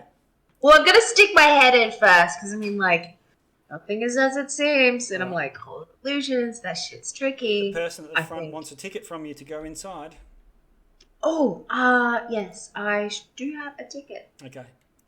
So let's have a look. Where are we? So we'll bring you. So Ungo, I'm going to move him over to the Hall of Illusion. And Phryne's over in there. I'm going to bring Ungo down to just give him a punch. And you down to 2. And you go in, and there's all these mirrors all over the place. You look in the first, and you don't see Ungo at the start, but it's like a bit of a maze type thing. And you look at yourself in the mirror, and you see a toddler. And after a few moments, you move, and you realise that this is an image of you, maybe as a 2-year-old. Let's be. You do the baby dance like that ad, you know.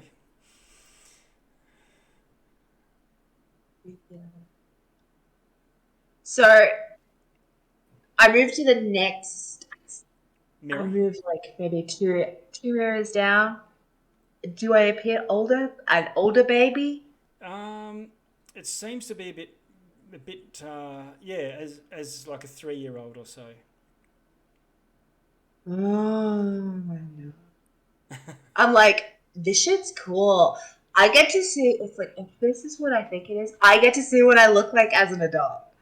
Oh my god, I hope I'm not ugly. Okay, and you look at let's have a look here.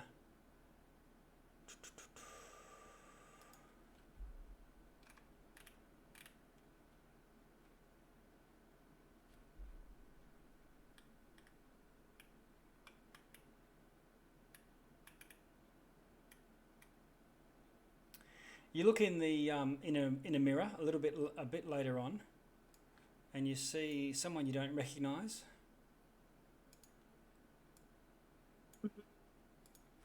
Looking back at you, looking quite confident,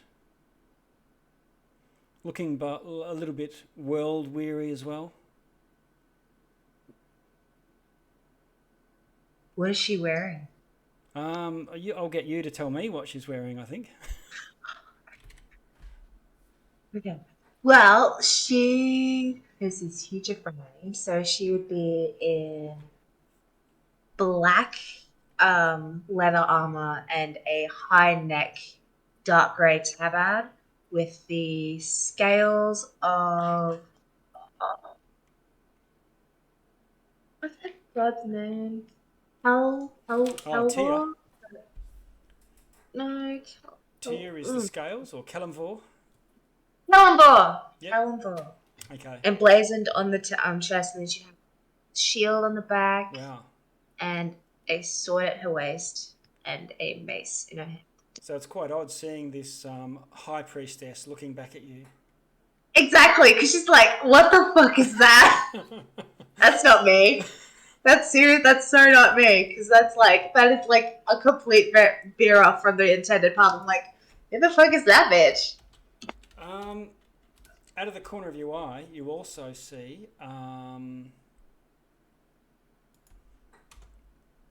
Ooh.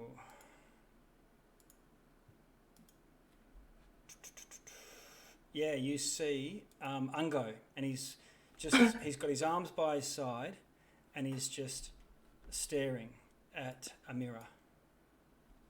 I'm gonna run up to Ungo. I'm like, Ungo, are you okay? He Like, doesn't these move, mirrors and are he doesn't fucking respond lies. to you. These mirrors are liars. He doesn't respond to you, unfortunately. I'm gonna shake him. Like, Ungo! Okay, you go over there, and you see somehow, maybe from somewhere else, there's a reflection of a girl. Let's have a look. I'll see if I've got a handout for you. And she's got sort of greyish skin, and she's wearing a mask that looks like a pig.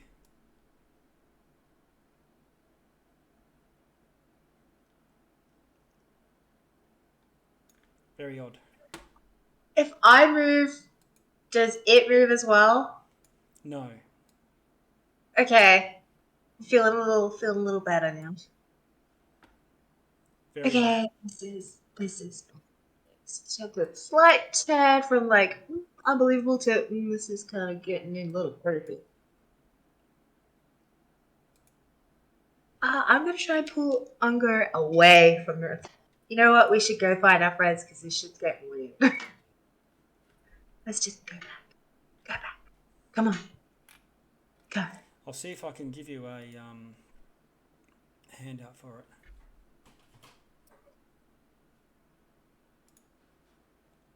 I can.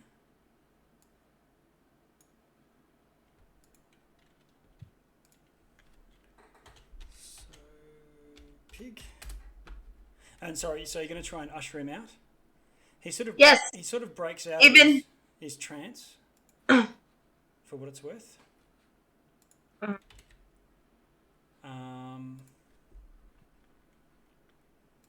But I'll drag to the desktop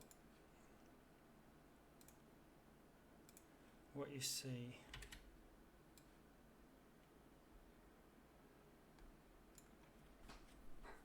If you look at Roll20. I am on Roll20. Come I in. do not see it. And she's standing there. She's got a giant lollipop in one hand.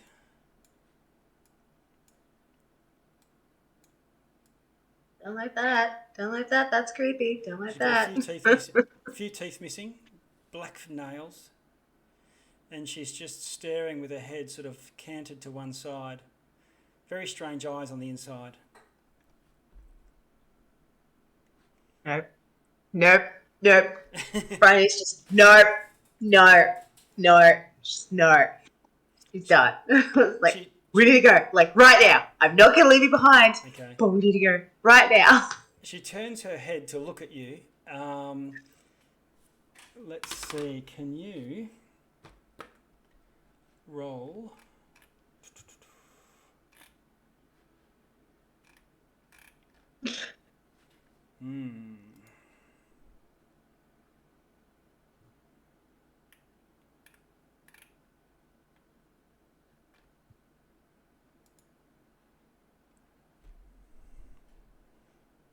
Can you do a wisdom saving throw?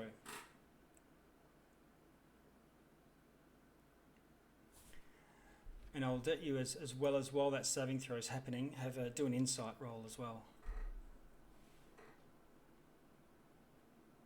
Just did both? Wisdom saving throw.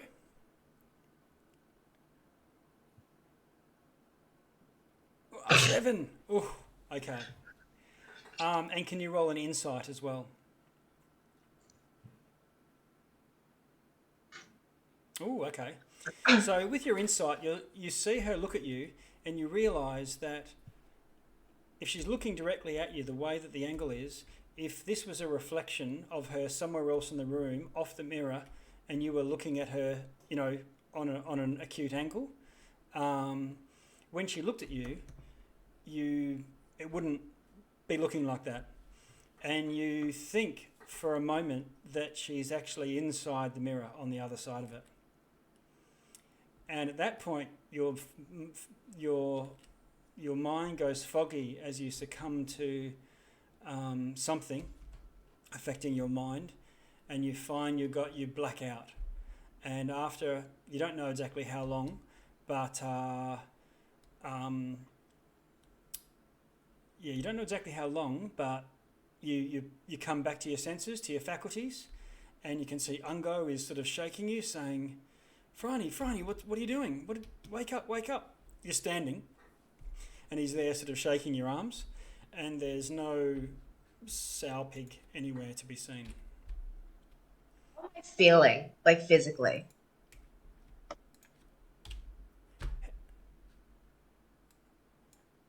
And both of you, if you want, can make your way out of the Hall of Illusion. I'm probably going to be unsteady on my feet, so I'm just going to be like, just kind of like hobble out, like, I am not okay. Bit wobbly. Yeah. Do I feel sick after everything that I've been through? Okay, so I just feel like freaked out. Franny is official. She is pale as hell. Like Franny's pale, but she looks sickly pale now. Okay. It's like I saw some shit. Okay. I'm just like, I see I don't things. think I can hit. I see things no mortal man has seen before, and I am not okay. Right. Okay, so if I come back to the people that are outside,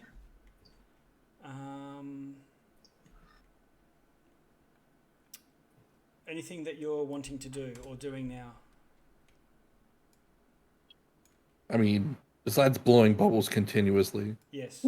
and probably trying to blow them, but at Rye. Okay, so Arias, I'd probably try and join him. Yeah. You're doing the folding thing? What was number 3 again? Yeah, that was the test your skills with ink and pen. Oh, sure. Okay, you turn up and there's a pen hovering, a quill hovering in the air. Ungo and Franny, you sort of come over after a while to see Arias with a ticket punched. So drop yourself down to 2, and Yep. and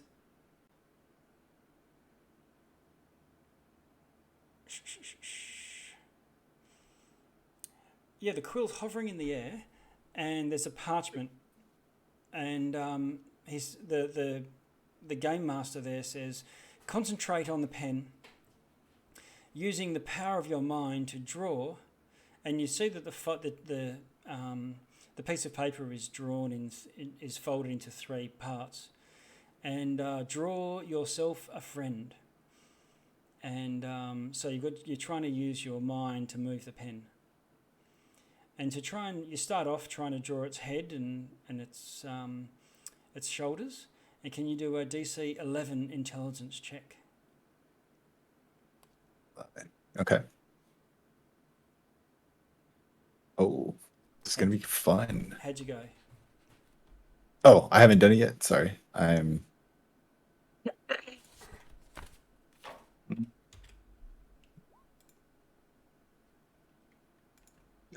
With the -1, baby. 14.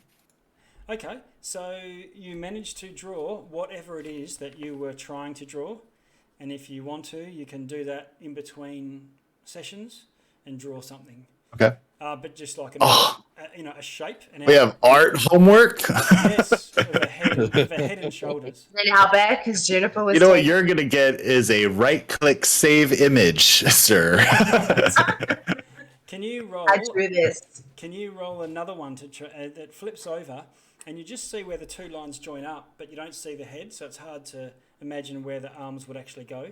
And you try to draw the arms and torso.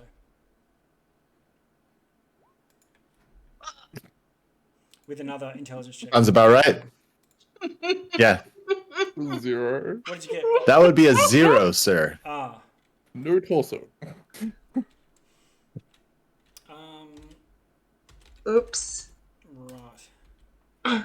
Okay, so what happens is you try to control the pen, but it goes awry, just like, I don't know, Fatboy Slim's when the music goes and makes the guy write really quickly. And so what you get is you'll get me doing my art homework for your shoulder and for your arms and torso. Okay. And you can have another go for the legs.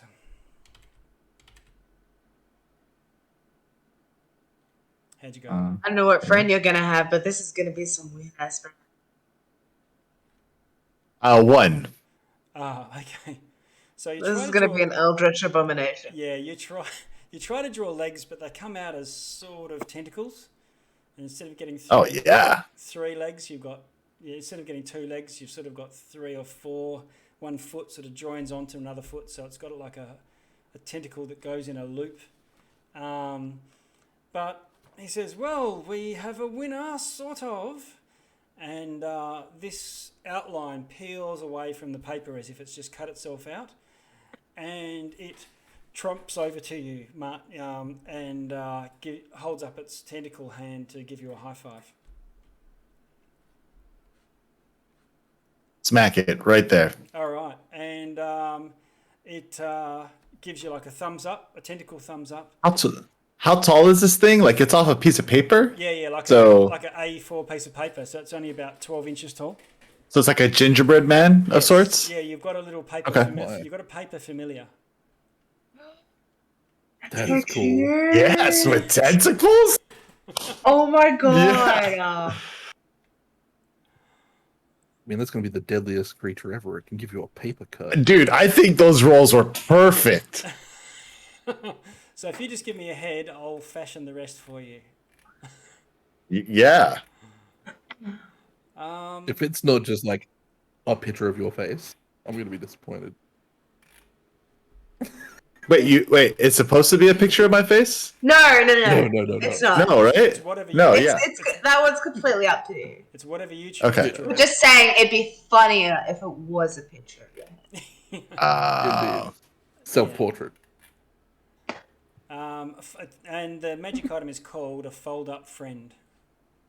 Oh, So cool. Oh, sweet. it's in your pocket. Now, Make sure you don't get them wet. That was Arias doing that, wasn't it? He's got tentacles. Ungo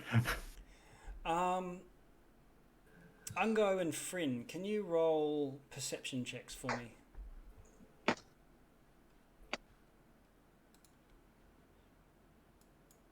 I've just realized what he's doing. 10. Okay. All right, so we got 13 from Fryn. Oh, I have to roll for Ungo. Okay. So Ungo sort of nudges you with his elbow, Fryn, and points. He says, "What is that?" And points up to a Ready tree, for another one. a tree behind Effie. And I'll show you what you see.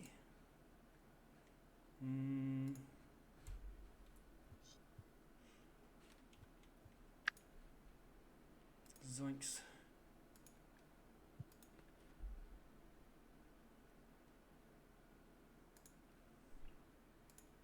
Oops.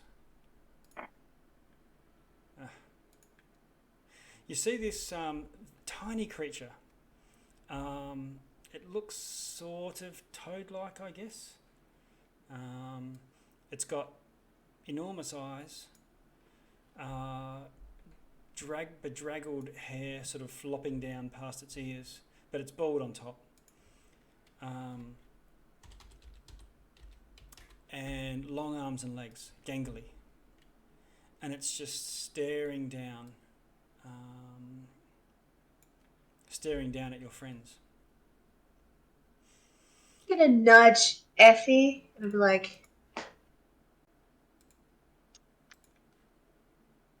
I'll do the same thing and drag it. I'm just gonna give it a little wave. I'm like, hi, Please tell me that's not what I hugged. friend. Friend. I'm trying to Friend. file save as. Oh, I know why. Okay, now I can show it to you. Sorry about this. Here we go. Again, it'll just. I don't have a handout for it. Or giving you the handout gives you too much information. The handouts are a pain because they then give a title, and then you can sort of glean a lot more from the from the handout. There we go. It'll take a little while. Whoa. Friend. And Friend? with these milky eyes, you say friend, and it looks at you and sort of sniffs. It's He probably smells you. yeah. Effie, and you really stink. Shut the fuck up. That's you. Franny, if I am going to use my wand and I am gonna conjure some butterflies. butterfly. Yay! Because I'm left like, yay, friend, butterflies, Okay. non-threatening butterflies. It We're I'm gonna gonna back up eat. the butterflies with some bubble. you know how when bubbles come out and kids go crazy and they try to pop them? Yeah. Well, this thing sort of looks at the butterflies coming out, and it comes racing down, like a flash. Crazy how fast this thing can move. It's like a greyhound, with the really long arms and legs. And it races and it leaps through the air, and while it's leaping through the air, it claps 5 times, and 5 butterflies are dead.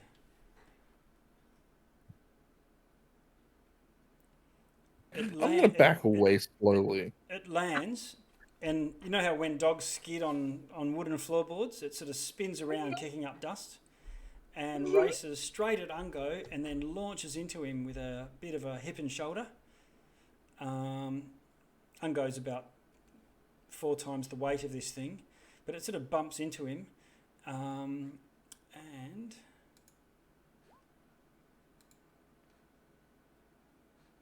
then it careens off and is gone in an instant. Zonko's still there? Ungo's still there, in a little bit of shock. I'm like, That Zonko, was are you crazy. okay? Like, just, check him, see if he's good. Yeah, Did he saw anyone just like poke and prod? I'm like, you okay? yeah, But it was fucking scary as shit. it was very creepy. But the thing's gone now.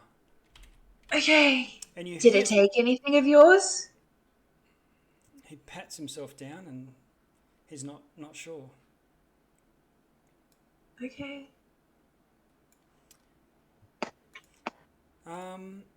This carnival's getting weirder and weirder. At this point,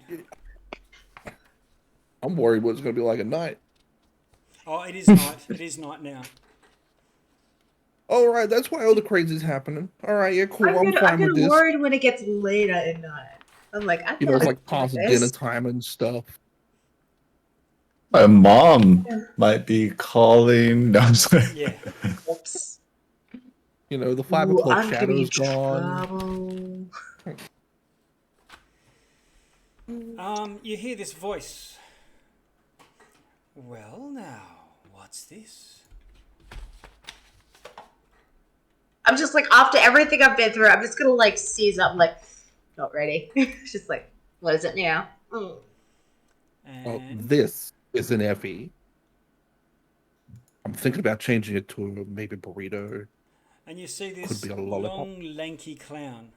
Can you see this showing up on your... Oh yeah. No. It's a voice like golden syrup. He's carrying a wand Yes. with butterfly wings, and it's slowly spinning. A tall, thin elf in glittery harlequin's attire, and he seems to be almost stalking towards you. He's accompanied by another elf, rather portly, wearing a thick coat and a hat. And I'll show you the picture of the other one. Whoops. Here we go. He's got a walking cane and rose and a large watch. Naughty trespassers, says the stout fellow. I paid. My dandelion. Yeah, they seem to be looking at you all, but he gives you a bit of a nod of acknowledgement that you did pay for your ticket. Mm-hmm. I did.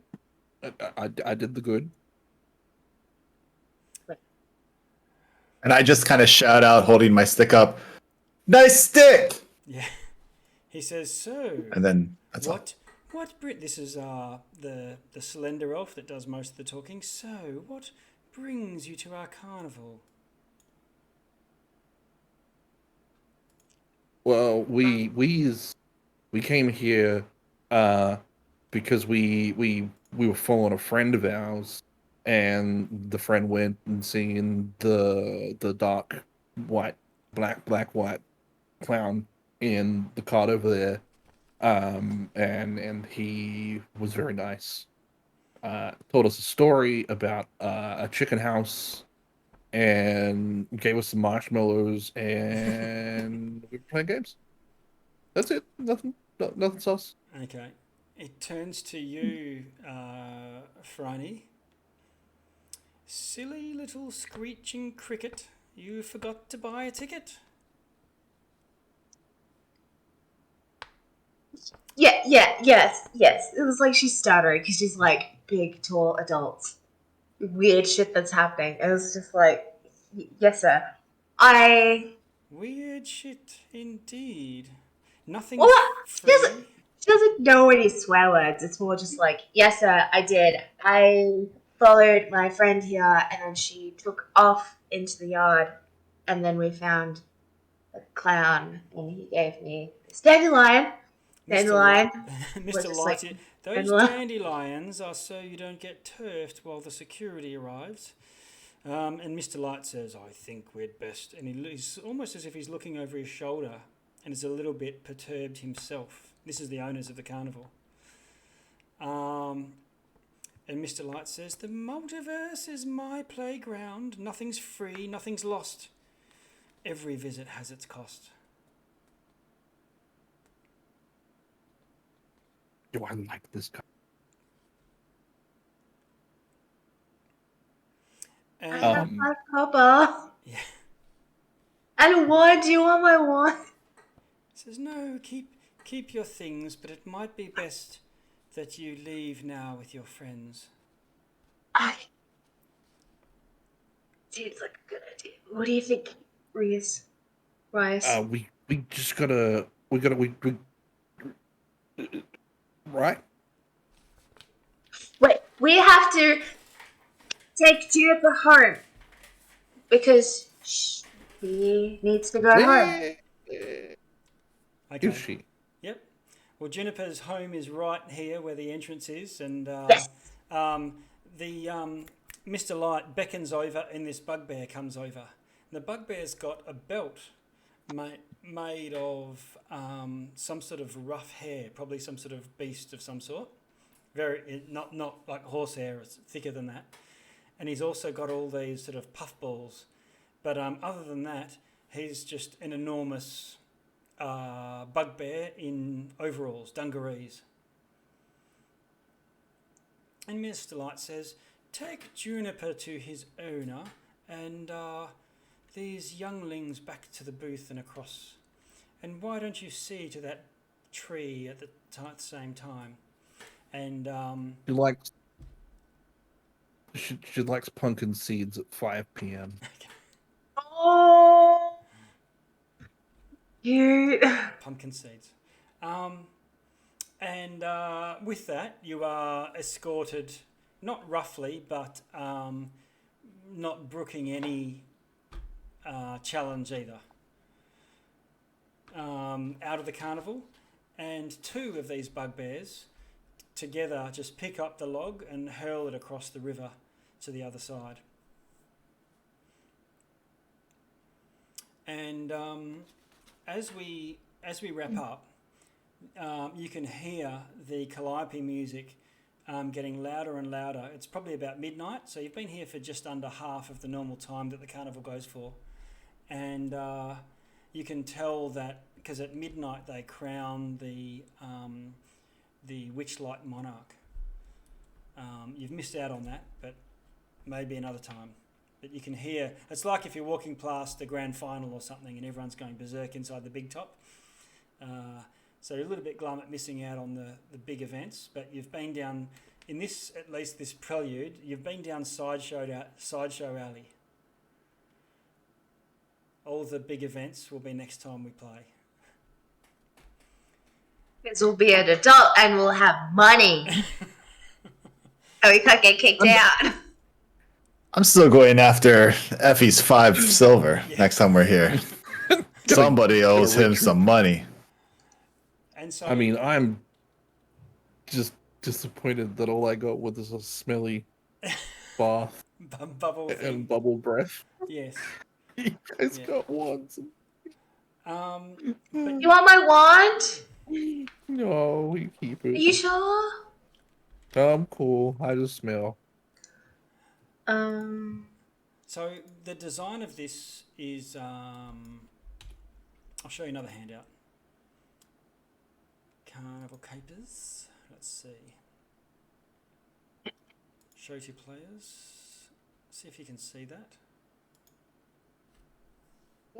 Mm-hmm. So this is more for people who if we're actually creating characters after this, and this is like a session 0 as in a mini version of D&D. And if people choose to, the sorts of things that they do might show that they're more agility aligned or deception aligned, depending on the sorts of things. So there's a bit of a checklist. And depending on what things you might do, it might help to, if you had no idea what character or class you were going to be, might lead you in a certain direction. But we came at this, we weren't using, it's just guiding the sorts of things that might happen. But you can see there's plenty of things that different people have done on that list. Now, you can up your characters to level 1. We will start next session describing what happened in the last... Do you want to do 8 years or 16 years? I don't like 8. Yeah, okay. I kind of like the idea because if I started at 12, I'll be 18. Yeah, okay. But No, you'd be 20. 20, which is probably... Oh, yeah, you're right. Probably even better. I'm silly.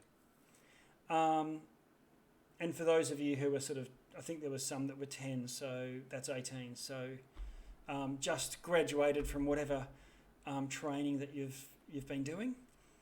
Sounds good. And you can describe your backgrounds. What has happened to you over those 8 years? The counterfeit ticket. The other thing is, for those of you who didn't buy tickets, you have lost something, and you didn't realise that you lost it. You may even forget that you ever had it, but something has been taken from you or been lost while you've been in the carnival. And so that'll be at least for the 2 of you that didn't have tickets. Right, your stick is gone. Yeah, and you will never be able to pick up another stick. Wait, who? You. Me? Yeah. No. I paid for my ticket, and I complimented everybody I ran into. In fact, the last two guys, I said, "Nice stick." Compliments. It's so good. It's so subtle. I love it. Yeah, he's complimented every character he met. So he stuck to his deal. He didn't break his pact. It was actually described as a pact. And with that, we can pretty much close out for this session. It's good to have a session 0. That was cool. Yeah, it's good to have a session Yeah. 0 Fun. where there's a bit of role play as well. I really dig the idea of playing children. I kind of really like that idea now. Yeah. Yeah. Like Kids on Blacks feeling. Like, it's fun. Reminds me of, I don't know, all the different kids shows you watch, or even just Famous Five type stuff, or Very much so. hijinks that everyone I got, gets up to. High fantasy, Stranger Things vibes. Yeah. Yeah.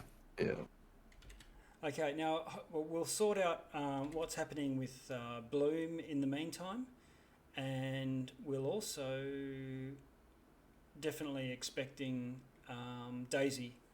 So what we'll do with Daisy is, I think, assume that Daisy's probably been with you this time. We'll just have to retcon it a little bit, and has the similar experience, has been along with the gang, but just off camera, just like we've had for the second half for Ungo the Magnificent.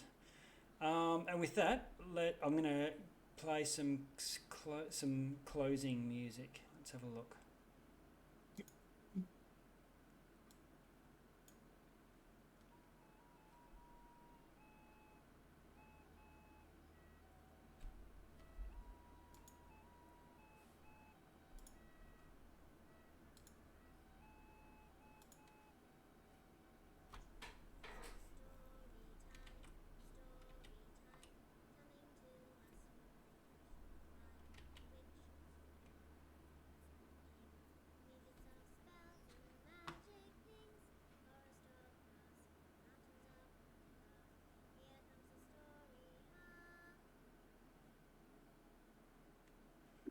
All right. Well done. And we'll sign off Awesome. we'll sign off